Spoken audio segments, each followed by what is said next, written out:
राम, शंखनाद में आपका स्वागत है। आरजी कार हॉस्पिटल में हुई जघन्य हत्या के तार अब भ्रष्टाचार के मामले से जुड़ते जा रहे हैं। जूनियर डॉक्टर की हत्या, रेप और क्रूरता का ये मामला अब कई बड़े राज खोल रहा है। कई ऐसी चीजें निकल कर आ रही हैं जो पहले भ्रष्टाचार में और लापरवाही में दब गई। ये सामने आ रहा है कि किस तरह ममता सरकार, जो आरजी कार हॉस्पिटल के प्रिंसिपल है संदीप घोष, उनको कैसे सुरक्षा देती आई, कैसे भ्रष्टाचार के मामलों से बचाती आई। एक बार नहीं बल्कि कई बार आरजी कार हॉस्पिटल में ही 3 बार उन्हें भ्रष्टाचार के मामलों से बचाया गया। संदीप घोष के खिलाफ कार्रवाई और एक्शन होने की बजाय उनको ट्रांसफर कर दिया गया, वापस आरजी कार ले आया गया। ऐसा कई बार किया गया और अब धीरे धीरे ये मामला खुल रहा है। ये मामला हत्या से भ्रष्टाचार की तरफ जाता दिख रहा है और सिर्फ ये अब आरजी कार हॉस्पिटल तक ही सीमित नहीं है, बल्कि स्वास्थ्य विभाग का नाम, वहां के अधिकारियों का और मंत्री का नाम भी अब सामने आ रहा है। उनकी भी जांच होगी कि स्वास्थ्य विभाग कैसे नजरअंदाज करता रहा। संदीप घोष के खिलाफ पिछले साल ही 3 बार शिकायत हुई है। संदीप घोष आरजी कार हॉस्पिटल के प्रिंसिपल हैं, वो ऑर्थोपेडिक प्रोफेसर भी हैं। अब पिछले साल जून में, जुलाई में और सितंबर में उनके खिलाफ भ्रष्टाचार के मामलों की शिकायत हुई। अब आप देखिए कि उन्हें कैसे कैसे बचाया गया, कि कैसे भ्रष्टाचारी लोगों को, करप्ट लोगों को कैसे अगर बचाना चाहे तो सिस्टम उनके लिए क्या क्या करता है, कि सरकार में अगर लोग मिले हो तो क्या क्या करते हैं। पहली बार जून में उनके खिलाफ शिकायत हुई कि आरजी कार हॉस्पिटल में भ्रष्टाचार चल रहा है, बड़े स्तर पर अनियमितताएं हैं, इसकी जांच होनी चाहिए। जब ये अंदर से ही ये शिकायत की गई तो क्या किया गया कि उनके खिलाफ जांच होने की बजाय, आप करप्शन की कोई शिकायत जाती है तो उसकी जांच होती है, जांच होने की बजाय उनका ट्रांसफर कर दिया गया मुर्शिदाबाद मेडिकल कॉलेज में। वहां वो किसी पद पे ट्रांसफर कर दिए गए और उसके बाद लगभग 15 दिन बाद, 15 दिन के अंदर ही वो आरजी कार हॉस्पिटल में वापस ले लिए गए। यानी कि जब शिकायत हुई, थोड़ा हंगामा हुआ तो ट्रांसफर कर दिया, जब मामला शांत हुआ तो वापस उन्हें आरजी कार हॉस्पिटल में ले आए। अब इसी तरह से देखिए जुलाई में क्या हुआ। ये शिकायत हुई 14 जुलाई को और deputy superintendent RG Kar hospital में ही डिप्टी सुपरिटेंडेंट अख्तर अली ने विजिलेंस कमीशन को शिकायत की कि यहाँ बड़े स्तर पर अनियमितताएं हो रही है, पैसे का भी दुरुपयोग हो रहा है और प्रक्रियाओं का भी ठीक से पालन नहीं हो रहा है। उन्होंने इसमें मुख्य तौर पर 3 चीजें बताई।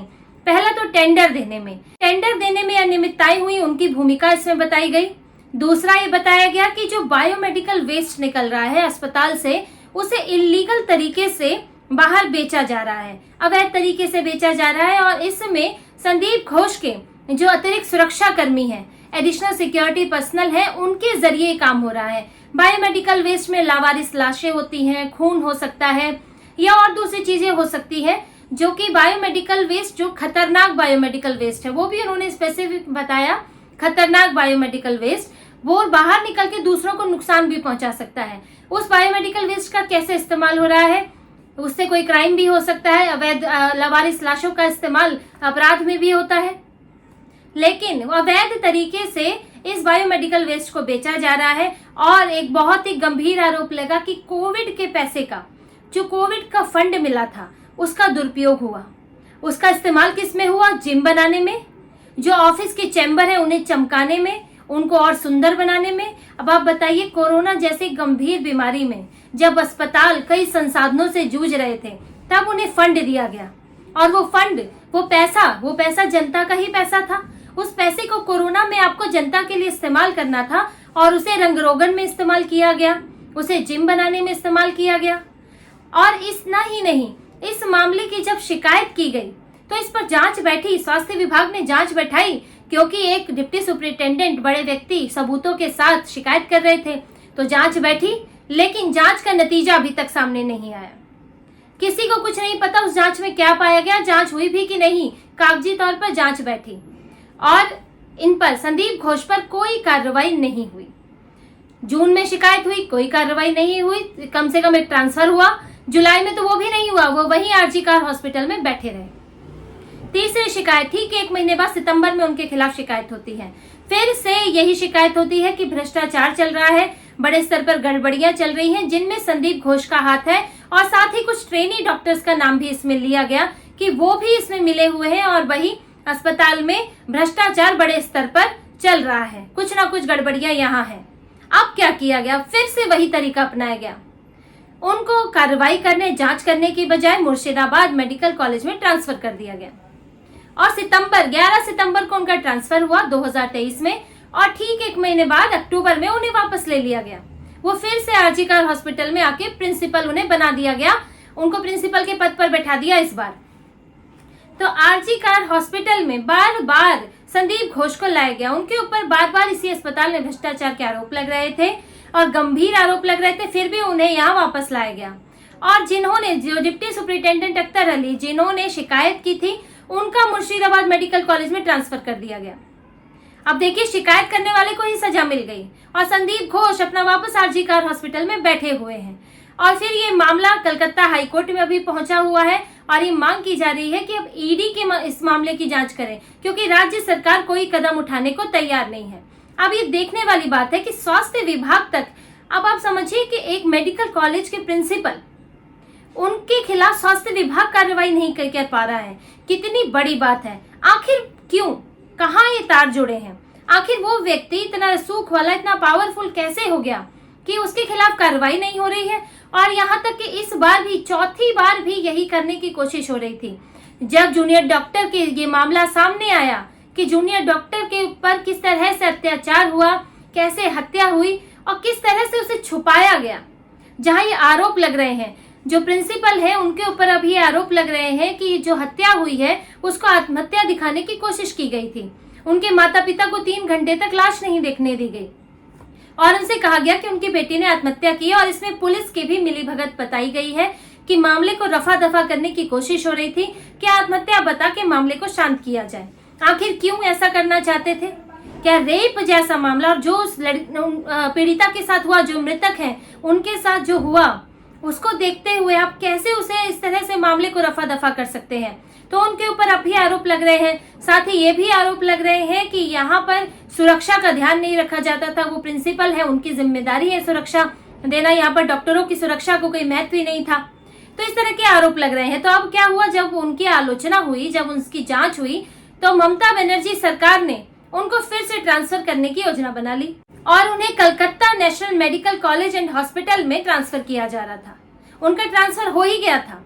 सेम तरीका है, बिल्कुल वही। यहाँ कोई आरजी कार में कोई समस्या, उनके ऊपर आरोप लगे तो कहीं दूसरी जगह ट्रांसफर कर दो और कुछ महीने बाद वापस वहीं ले आओ।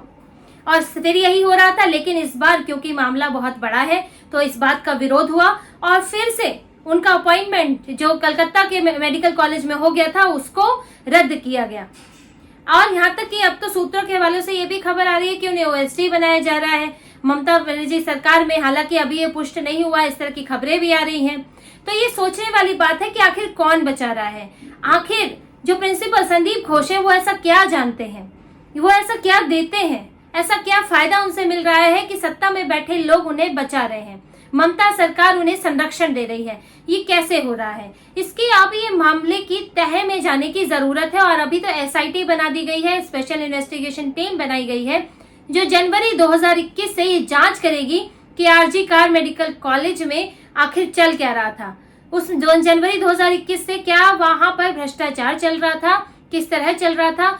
और यहाँ तक कि जो मृतका है उनके माता पिता ने भी आरोप लगाया है कि वहां अस्पताल में कुछ ऐसी गड़बड़ियां थी जिनके बारे में उनकी बेटी को पता था और इसलिए उसकी हत्या करवाई गई है। अब उनका ये आरोप है, हालांकि इसकी जांच होनी बाकी है।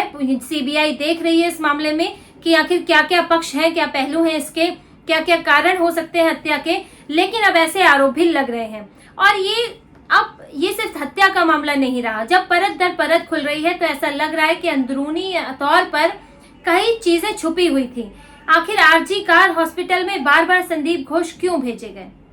क्या कोई रैकेट चल रहा था और उस रैकेट का भंडाफोड़ ना हो जाए, इसीलिए वहां पर संदीप घोष का होना जरूरी था कि वो सब कुछ ढका छुपा कर रखे? क्या सरकार में मंत्रियों को कोई फायदा मिल रहा था, नेताओं को कोई फायदा मिल रहा था, क्या अधिकारियों को कोई फायदा मिल रहा था? अब इस सब की जांच की जाएगी और परत दर परत खुलेगी। अब ये सिर्फ हत्या की जांच नहीं रहेगी। हो सकता है कि अगर कुछ पैसों का लेन देन पाया गया तो ईडी भी जांच करे, सीबीआई तो जांच कर ही रही है और इसमें अब और कड़ियां खुलेंगी कि किस तरह से ममता सरकार में एक इतने बड़े भ्रष्टाचारी आदमी को बचाया जा रहा है और क्यों बचाया जा रहा है। और मामला तो इतना बड़ा हो गया है कि अब ममता बनर्जी के नेता ही, टीएमसी के नेता ही उनका विरोध करने लगे हैं।